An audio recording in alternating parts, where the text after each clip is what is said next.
Ayun, good evening. Ito yung 30 to 36 eggs natin na push and pull. Ayan. Ito, napakadali lang kung gamitin ito. Saka maganda rin yung feedback. Ayan. Ito yung main switch nyo. Yan. Thermostat, nakaset na ho yan. 37.5. Indicator light to ng valve dun sa loob. Ayan. Pagka ito nakailaw, yung loob walang ilaw, pundido na ho yun. Ayan, Moon Angels incubator ho yan siya. Ayan. Tapos dito tayo sa loob. Ito, pakita ho natin. Ito yung temperature nyo. Ayan, nakaset na ho.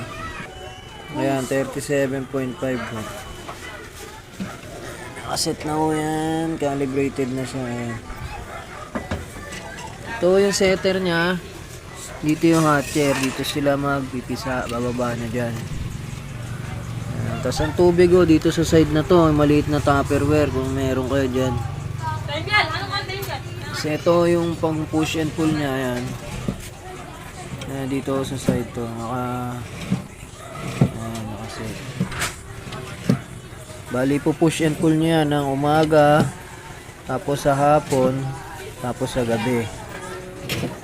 So, ganun lang ho yan. Umaga, hapon, gabi. Ayan o. Nakaset na ho yung temperature. Ang tubig lang ang babantayan nyo kasi natutuyo. Ayan o. Ito yung 30 to 36 eggs natin. Ayan o. Manual, push and pull siya. Ayan.